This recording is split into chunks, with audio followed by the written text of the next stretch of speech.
Nous allons juste prier. Seigneur, parle-nous ce matin, encourage-nous, prépare-nous, Seigneur, pour cette nouvelle rentrée d'église et dirige ton église selon le beau plan que tu as pour elle. Rends-nous attentifs, Seigneur, à ta parole. Seigneur, nous te remercions pour ta présence et nous te remercions d'être notre Dieu et de nous aimer autant. Amen. Dans le chant que nous venons de prendre, il est dit « et il tient ma main ». Ça veut dire qu'on dépasse la notion d'une connaissance intellectuelle dans ce que la Bible dit, mais on passe dans du pratique. Il est là. Il nous accompagne. Rentrée scolaire. Nos étudiants, nos jeunes vont reprendre le chemin de l'école. Pourquoi vont-ils à l'école? Est-ce uniquement pour se remplir de connaissances intellectuelles et de dire « je connais » ou est-ce que derrière, il n'y a pas cette idée, également, et peut-être plus importante, de pouvoir mettre en pratique ce que nous avons appris? Il peut en être de même pour ce que la Bible nous dit. Pendant l'été, pour ceux en tout cas qui reçoivent les annonces et les informations de l'Église, vous avez été encouragés à manger du fruit. Qu'est-ce que ça a changé pour ceux qui l'ont fait? Je connais un petit peu plus de certaines choses dans la Bible? Ou est-ce que ça m'a donné envie de marcher toujours plus avec Dieu? Parce que si c'est simplement la première raison, je ne sers pas à grand-chose. Et peut-être que la Bible, pas tant que ça. Par contre, si c'est la deuxième raison, chaque fois que Dieu nous parle, alors j'ai envie de prendre pour grandir, pour avancer. Vous l'avez compris, une nouvelle année va commencer pour notre Église. Sera-t-elle dans la suite de ces dernières années? Sur beaucoup de points, très probablement. Mais la question que j'aimerais vous laisser ce matin, c'est comment comptez-vous marcher avec Dieu? Déjà, est-ce que vous aviez décidé de marcher avec Dieu?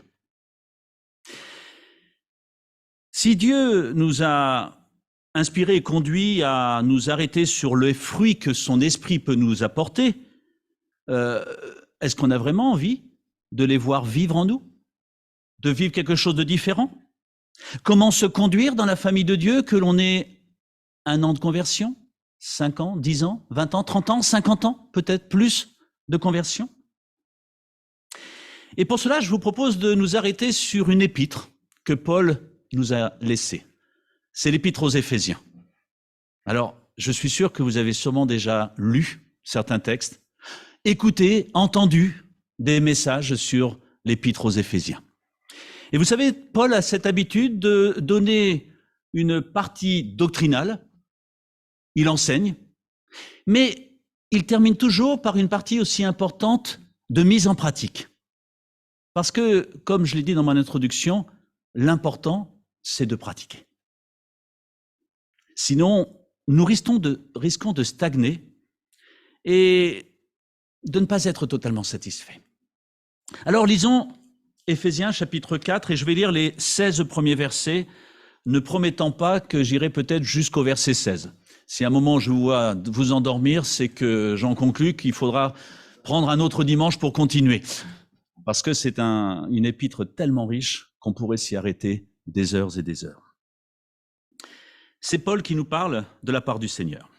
« Je vous exhorte donc, moi, le prisonnier dans le Seigneur, à marcher d'une manière digne de la vocation qui vous a été adressée, en toute humilité et douceur, avec patience. Supportez-vous les uns les autres avec amour, en vous efforçant de conserver l'unité de l'esprit par le lien de la paix. Il y a un seul corps et un seul esprit, comme aussi vous avez été appelés à une seule espérance, celle de votre vocation. Il y a un seul Seigneur, une seule foi, un seul baptême, un seul Dieu et Père de tous, qui est au-dessus de tous, parmi tous et en tous. Mais à chacun de nous, la grâce a été donnée selon la mesure du don de Christ. C'est pourquoi il est dit, il est monté dans les hauteurs, il a emmené les captifs et il a fait des dons aux hommes. Or, que signifie il est monté, sinon qu'il est aussi descendu dans les régions inférieures de la terre? Celui qui est descendu, c'est le même qui est monté au-dessus de tous les cieux afin de remplir toutes choses. C'est lui qui a donné les uns comme apôtres, les autres comme prophètes, les autres comme évangélistes, les autres comme pasteurs et docteurs, pour le perfectionnement des saints. Cela en vue de l'œuvre du service et de l'édification du corps de Christ, jusqu'à ce que nous soyons tous parvenus à l'unité de la foi et de la connaissance du Fils de Dieu, à l'état d'homme fait, à la mesure de la stature parfaite du Christ. Ainsi, nous ne serons plus des enfants flottants et entraînés à tout vent de doctrine, joués par les hommes avec leurs fourberies et leurs manœuvres séductrices. Mais en disant la vérité avec amour, nous croîtrons à tous égards en celui qui est le chef, Christ. De lui, le corps tout entier, bien ordonné et cohérent, grâce à toutes les jointures qui le soutiennent fortement, tire son accroissement dans la mesure qui convient à chaque partie et s'édifie lui-même dans l'amour. Waouh, beaucoup de choses là en quelques lignes. Marchez dans l'unité. Je vous exhorte, moi, le Seigneur, le prisonnier dans le Seigneur, à marcher d'une manière digne de la vocation qui vous a été adressée. Une marche qui nous encourage, si on regarde tout ce qui a été dit, à ne pas regarder simplement les bouts de ses pieds, mais à regarder aux autres, de ne pas s'arrêter à soi. Parce qu'il est parlé d'une église, un corps. Et ce corps, c'est nous. Et tout doit se vivre avec cette notion d'amour. Alors, on le sait. L'amour, on prêche assez souvent sur cette question. Mais ce qui est intéressant, c'est que il n'est pas dit dans cet épître que nous devons marcher pour soi-même, mais marcher pour les autres, pour ce corps que Dieu a voulu. Ça veut dire que nous avons une partie, une responsabilité qui est importante dans cela. Paul considère, on va revenir dessus, que cette unité, qui peut-être nous fait peur, elle est possible. Elle est possible. Et nous avons une part, notre part, au sein de cet engagement, au sein de l'Église, corps de Christ. Et là, il est clairement parlé de nous. Il n'est pas parlé du lieu, de ces pierres qui nous entourent, de l'adresse 12 places de l'hôtel de ville. Il est bien parlé de ceux qui, présents et qui souhaitent faire partie de cette Église. C'est à eux qu'il s'adresse, en leur disant, vous avez une part importante dans ce corps et votre vocation, on va s'arrêter dessus, ce n'est pas simplement de vivre le mieux possible pour vous-même, c'est de participer à la construction de ce corps dont je suis la tête. Parce que comme je vous aime, je veux vivre quelque chose avec vous. Et donc, moi qui suis la tête, qui dirige, vous faites partie de ce corps. C'est-à-dire que je vous donne une responsabilité parce que j'attends de vous que nous puissions nous mettre en route. C'est le principe d'un corps. Un corps n'est pas appelé à rester statique. Sinon, c'est mauvais signe. Mais bien à vivre.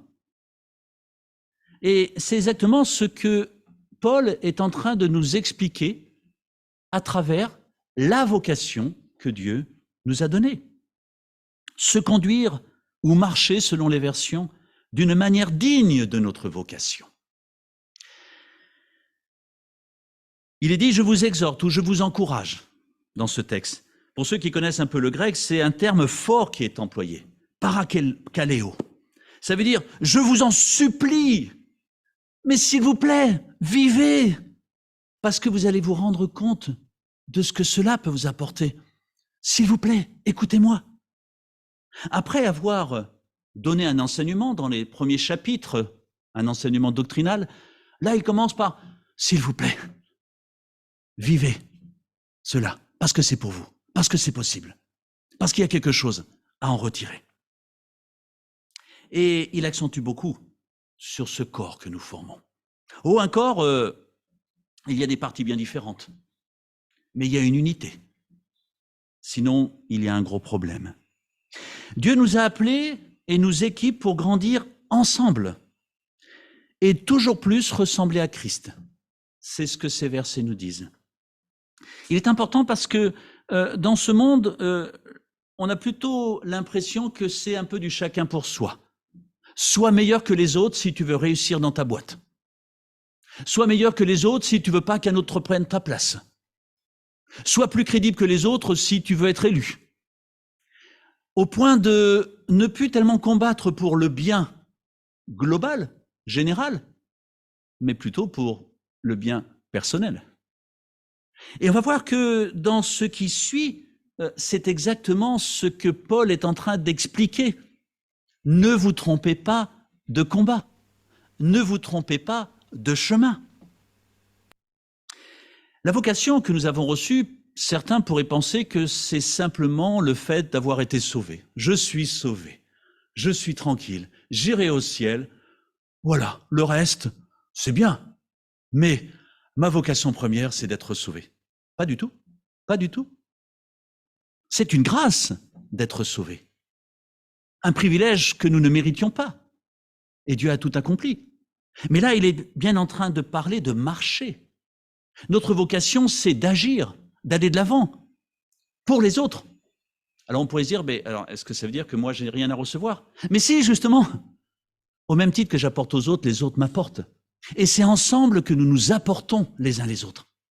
Et peut-être que nous ne réussissons pas toujours à grandir avec Dieu parce que nous pensons avancer seuls, pour soi-même. Alors que, un verset parmi tant d'autres, faites aux autres ce que vous aimeriez qu'on vous fasse.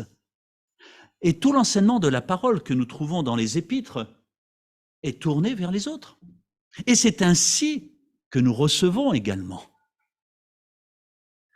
Parce que Dieu sait très bien que nous avons tous besoin, à titre personnel, de grandir et de vivre quelque chose avec Dieu. Une vocation, c'est aussi quelque chose qui nous a été donné. Ça veut dire que c'est Dieu qui nous a appelés chacun. Et on pourrait tous mettre nos noms en disant « Je t'ai appelé pour te faire vivre quelque chose de beau dans cet ensemble que j'ai particulièrement en cœur, qui est l'Église. » Au point de te donner une place dans mon corps. Dans mon corps. Dieu est fidèle, lui qui vous a appelé à la communion de son Fils Jésus-Christ notre Seigneur. N'est-ce pas là le plus important, de vivre en communion les uns avec les autres, avec celui qui en est le chef, Jésus-Christ? Et c'est là qu'on se rend compte que on ne peut pas vivre une communion seule avec la tête, sans le reste du corps. Sinon, il manque quelque chose. Et je vais même plus loin. Si je ne veux pas vivre une communion avec mes frères et sœurs, est-ce que je ne suis pas en train de m'exclure du corps et donc de la tête de Jésus-Christ? On pourrait méditer longuement sur cette question. Ce qui est intéressant dans ce texte, c'est que Paul ne fait pas certaines hiérarchies en disant, alors voilà, il y a les grands chefs, il y a les petits chefs, parce qu'en France, on a plein de petits chefs, c'est très bien, pareil. Il y a les autres, et puis il y a ceux, je ne sais pas. Mais pas du tout. Nous sommes tous au même niveau concernant l'attente de Dieu à notre égard. Et nous faisons tous partie, et c'est le seul point important du corps de Christ. Notre responsabilité relève autant de notre engagement envers Dieu qu'envers nos frères. Parce qu'un corps sert l'ensemble. Se sert pas, la main n'est pas là pour dire « moi je vais servir que la main, le reste ça m'est égal ». Non, parce qu'elle va être hyper limitée. Parce que si le bras lui dit « tu veux travailler seul, eh ben débrouille-toi pour aller chercher ton morceau de pain ». Ça ira pas plus loin. À partir du verset 2 et 3, il est parlé de thèmes dont maintenant vous êtes de parfaits exemples. En toute humilité et douceur avec patience, supportez-vous les uns les autres avec amour. Facile. Mais ce qui est intéressant, c'est que ces termes, humilité, douceur, patience, nous ramènent à Christ. Christ n'a-t-il pas dit « Je suis doux et humble de cœur ». Et c'est intéressant parce que l'humilité, c'est ne pas se mettre en avant. Là où le monde nous dit le contraire, là où le monde nous pousse à avoir un certain orgueil. Et puis la douceur, certains vous diront que si tu veux réussir dans la vie, ne sois pas trop doux, sois plutôt un peu dur. Et quelqu'un de fort, on dirait, c'est quelqu'un qui est un peu dur. Et là, en fait, Dieu est en train d'inverser les choses. Parce qu'il ne s'appuie pas sur un travail individuel, mais sur un travail d'équipe, ensemble. L'humilité. Ces trois vertus sont mises en avant comme la base pour réussir l'unité que Dieu nous attend. Parce que derrière le corps de Christ, Dieu ne nous dit pas simplement qu'on fait partie d'un corps, mais nous dit que si on veut aller de l'avant, si on veut que l'Église serve pour les autres, pour nous-mêmes et pour Dieu, la notion de l'adoration, il va falloir se coordonner pour avancer ensemble, mais être unis. Unité ne veut pas dire que nous sommes tous pareils. Nous pouvons être tous différents, et heureusement, dans un corps, il y a beaucoup de différences. L'humilité. L'humilité favorise l'unité, l'opposé de l'orgueil, du désir de mettre mon moi en avant. Alors c'est une exhortation que l'on retrouve sous différentes formes dans tout l'enseignement de Jésus et des apôtres. Regarde aux autres. N'essaie pas d'eux, mais écoute. Jésus, l'exemple parfait, vous pourrez relire Philippiens chapitre 2, où il dit clairement de quelle manière il est venu jusqu'à nous. De la plus petite manière, l'humilité, qui est de ne pas regarder par comparaison aux autres, de ne pas avoir peur des autres, mais plutôt de se dire « Seigneur, je dépends de toi à la tête ». Et à ce moment-là, je ne crains plus rien. Vous savez, dans ce monde, on a vite tendance à perdre confiance en soi. Il n'y a jamais eu autant de personnes qui étaient fatiguées, déprimées. Pourquoi? Parce que le regard de l'autre ne peut nous faire croire que quelque part, nous ne sommes pas super, nous ne sommes pas parfaits, nous ne sommes pas ce qu'on devrait être. Alors que si on regarde à Christ, il en est tout autre, parce que lui, il nous aime tels que nous sommes. Et il veut nous utiliser tels que nous sommes. Faisons attention au regard que nous avons. Est-ce que mon regard de la main, c'est regarder aux autres, ou c'est de regarder à la tête qui m'unit avec les autres? Et la vision est totalement différente. Et Paul est bien conscient, il n'y a qu'à relire la première épître aux Corinthiens, que l'absence d'humilité conduit à la division. Moi, quand je commence une phrase comme ça, attention. Parce que moi peut aussi dire pas toi. Je, ça veut dire sans vous. Et on pourrait prolonger toutes ces phrases que notre nature, mais aussi notre société nous pousse à mettre en avant. Dieu aurait pu se passer de nous pour amener à lui tous ceux qui nous entourent. Il pourrait se passer de nous dans tous les domaines, mais il a voulu nous rendre travaillant avec lui, nous utiliser avec lui. Et vous pensez que Dieu utiliserait dans son Église des gens qui ne valent rien, qui ne peuvent rien amener? Bien sûr que non. Ce n'est pas dans notre force intérieure, mais c'est dans notre relation avec les autres que nous avons cette force reliée à la tête. La douceur, c'est-à-dire ne pas imposer avec arrogance, autoritarisme. Paul va d'ailleurs plus loin dans son épître, il va reprendre ces deux vertus un peu plus loin en parlant de la vraie soumission. Soumettez-vous les uns les autres. Le verset que vous préférez tous.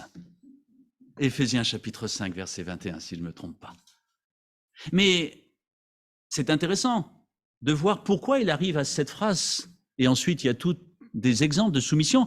Parce qu'il commence par ces notions de respecter, marcher selon la manière digne de votre vocation et la force que vous avez quand vous êtes tous ensemble, en tant qu'Église. Et du coup, si je réalise que je fais partie d'un corps, je n'ai pas besoin de m'imposer parce que Dieu m'a placé là où il estimait que c'était bien de me placer. alors je n'ai pas peur de réaction des autres. Je n'ai pas peur du qu'en dira-t-on. Parce que quelque part, je sais que ma référence, c'est pas ce que pensent les autres, c'est ce que pense la tête, Dieu. Progressivement, on se rend compte du privilège que c'est de faire partie d'un corps où c'est la tête qui s'occupe de tout, qui nous conduit. Et pas les autres membres, donc pas le regard des autres, ou pas la comparaison, ou pas la peur de dominer, ou la peur d'être dominé, mais simplement d'être à la place, dans ce corps qui appartient à Christ. Ça va même dans d'autres textes où, parce que Jésus nous encourage aussi à savoir reprendre quand ça ne va pas, mais le faire avec douceur, dans l'amour. Parce que le but, c'est pas de dire t'as mal fait parce que t'as pas fait comme moi, mais de dire reviens à Christ, reviens à la tête, parce que tu verras tout ce que tu peux recevoir. Ça change complètement la donne. Je ne travaille plus pour moi-même, je travaille pour l'Église, pour mon Seigneur. Et puis la patience. Ce sera développé dans les versets qui suivent et si le Seigneur le permet, j'aimerais revenir cette année peut-être sur la suite de ce texte d'Éphésiens 4. Savoir supporter, mais aussi c'est savoir ne jamais abandonner. Parce que parfois c'est long avant que Dieu réponde. Parce que Dieu a besoin parfois de faire un travail en nous. Ou parce que tout simplement ce n'est pas encore le temps de Dieu. Mais si j'ai cette relation privilégiée avec la tête, je sais que le temps viendra où ce qu'il a prévu se réalisera. Et à ce moment-là, je n'ai pas peur. Parce que qu'est-ce qui nous fait réagir un petit peu violemment? C'est la peur de ne pas avoir une réponse qui soit bonne pour nous. Mais si je fais confiance à Dieu, il sait. Seigneur, alors j'attends avec patience. Je ne reviens pas sur l'importance et les conséquences de savoir être maître de soi. Vous l'avez étudié, vous allez encore pouvoir manger de ce bon fruit cette semaine. Formidable. La maîtrise de soi. Ah, qu'est-ce que c'est merveilleux. Pour les autres, j'aurais envie de rajouter, mais aussi pour soi. Mais la Bible nous dit clairement que ces attitudes dont Paul parle sont les bases de l'unité et permettent alors de se supporter les uns les autres dans l'amour. Je n'ai pas peur de supporter l'autre, parce qu'il fait partie du corps. Et je sais que Dieu va l'utiliser aussi. Et je sais que plus il ira mieux, plus il pourra m'apporter. Et ça, c'est intéressant. Parce que je n'ai pas peur de prier pour mon frère qui va mal ou qui pense différemment de moi, parce que mon but, c'est qu'il aille bien. Parce que plus tous les autres vont bien, et plus je suis en capacité de recevoir de la part de Dieu, parce que c'est un corps qui fonctionne pour l'édification de l'Église. Paul rajoute de faire alors l'effort. Le texte grec dit se hâter dans ce sens. Quelque chose de très intéressant, on le voit, verset 3, de conserver l'unité de l'esprit par le lien de la paix. L'unité de l'esprit par le lien de la paix. Mais il y a ce terme conserver avant. Alors, je pose une question. Est-ce que chez vous, vous conservez des choses que vous n'avez pas? Moi, alors, je ne suis pas quelqu'un de très intelligent, très intellectuel, mais donc si on me dit conserve quelque chose, c'est que ça veut dire que je le possède. Bon, en tout cas, il m'a été donné.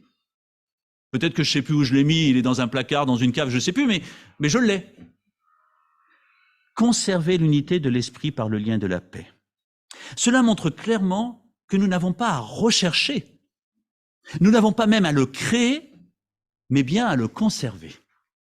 L'homme nouveau, dont Paul parle au chapitre 2 dans cet épître, il possède cette unité de l'esprit par le lien de la paix.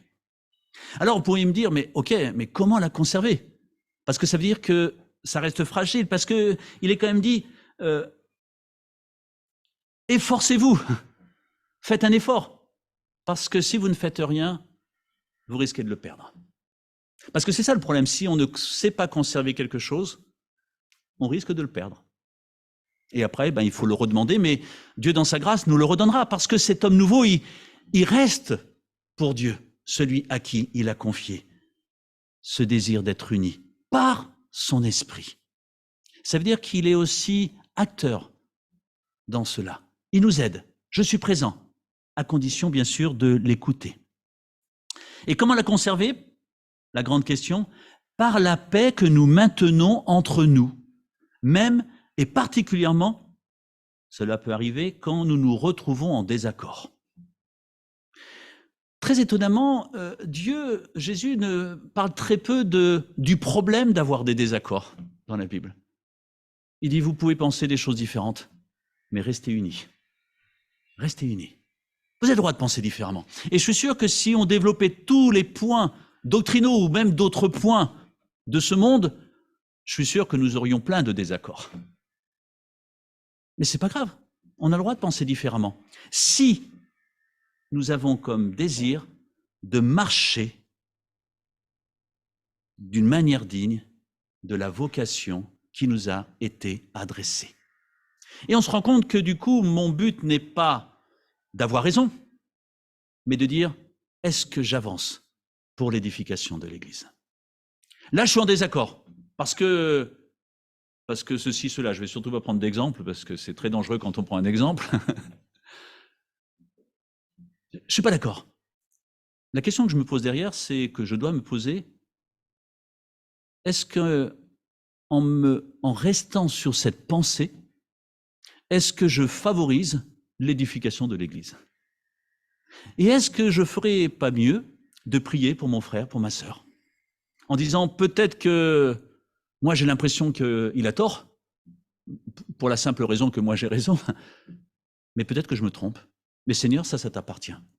Par contre, tu me dis de l'aimer, alors je vais l'aimer. Et puis que tu m'aides peut-être aussi à supporter cette différence.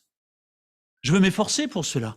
Et le fait qu'il ait marqué « efforcez-vous », ça veut dire que c'est aussi un sujet de prière, un combat, le véritable combat, qui n'est pas de dire « Seigneur, donne-moi la victoire sur mon frère », parce qu'il a tort. Tu sais bien que moi j'ai toujours raison, Seigneur, mais comment se fait-il que moi j'ai raison et que les autres ont tort? Mais Seigneur, qu'est-ce que tu as oublié chez les autres? Alors on n'a jamais cette prière. Mais ne sommes-nous pas loin parfois? Alors que la prière, c'est de dire, Seigneur, bénis ce frère, bénis cette sœur. Enlève-moi toute idée d'orgueil, parce que moi je crois que, mais peut-être que je me trompe, parce que la seule vérité, c'est ta parole. Et reconnaissons que dans la parole, il y a des choses qui sont claires, le salut en Jésus-Christ, et il y a des choses qui le sont peut-être un peu moins. Et certaines personnes peuvent penser un peu différemment. Et puis aussi, on est tous différents, on n'a pas le même vécu, ce qui fait que certains points sont importants pour d'autres et ne le sont pas pour d'autres. Et Paul le développe très bien dans la première épître aux Corinthiens en parlant de la viande sacrifiée aux idoles. Mais il rajoute toujours, ne sois pas une occasion de chute pour l'autre, et particulièrement pour celui que tu estimes faible dans la foi. S'il est facile d'estimer les autres faibles dans la foi, Dieu ne nous dit pas de nous arrêter là, mais justement, de faire un effort vis-à-vis de ces personnes, et en aucun cas de les juger. Effectivement, je n'irai pas jusqu'au verset 16 ce matin. La paix que nous maintenons entre nous. Et c'est pour ça que Jésus, dans Jean 17, nous rappelle que je vous laisse ma paix, mais pas comme le monde la donne. Pourquoi? Parce que ce n'est pas le même but. Le même but, c'est de pouvoir grandir ensemble. Donc c'est la vraie paix dont Dieu parle. Cette paix où je me sens bien. Pas de dire, bon allez, on fait la paix, mais on ne se croise plus. On ne se parle plus. Vous savez, ça c'est ce qu'on appelle le pardon à bon marché. Je te pardonne, mais surtout, tu vas en Australie de l'autre côté, on ne se voit plus. Attention, c'est pas ça. Le but du pardon, c'est la réconciliation. Pourquoi? Parce que Dieu vise la paix, cette unité pour avancer ensemble. Et Dieu n'est pas contre, entre guillemets, qu'on ait des accords, des points de vue sur lesquels on n'est pas tout à fait d'accord. La seule chose, c'est de dire que ça ne nous empêche pas d'avancer ensemble. Alors bien sûr, il y a les positions que notre Église a pensé bonnes de mettre en avant. Et il nous faut les respecter ensemble. Et si un jour on se rend compte ensemble qu'on s'est trompé, on reviendra sur certains points. Je ne vais pas aller plus loin, parce que les points qui suivent sont aussi importants, où il est parlé justement un seul corps, un seul esprit, un seul Seigneur, une seule foi, un seul baptême. Toute une suite avec une phrase très intéressante, selon la mesure du don de Christ. On se rend compte que Dieu, nous connaissant parfaitement, nous équipe pour l'édification de son Église, j'ose espérer que vous l'avez compris, mais selon la mesure que Dieu a jugée bonne pour chacun de nous. Parce qu'il connaît les corps, les cœurs. les corps aussi. Et c'est son esprit qui va agir dans notre vie. Et ça va finir avec cette mise en avant de celui qui est le chef, celui qui est la tête, celui qui a voulu l'Église, qui a voulu ce corps. C'est pas nous qui décidons d'entrer dans l'Église. C'est lui qui nous appelle à faire partie de ce corps, dans une place qu'il a déjà préparée. Est-ce qu'on est tous conscients que Dieu a préparé une place pour chacun? Mais il nous demande de dire, faites-moi confiance. N'essayez pas par vous-même de posséder. N'essayez pas par vous-même de vous mettre en avant. Restez humble, restez doux. Et ne vous inquiétez pas du regard des autres, des pensées des autres. Inquiétez-vous surtout de la relation que vous allez établir avec moi et avec les autres. J'insiste sur ce point. Alors, en ce début d'année, marchez d'une manière digne de la vocation que Dieu nous a donnée. C'est peut-être la réponse que nous avons chacun à apporter à Dieu. On entend plein de choses le dimanche matin. On entend plein de choses pour ceux qui ouvrent leur Bible dans la semaine, ou qui entendent à la radio ou dans d'autres occasions Dieu parler. Est-ce que je suis devenu plus intelligent?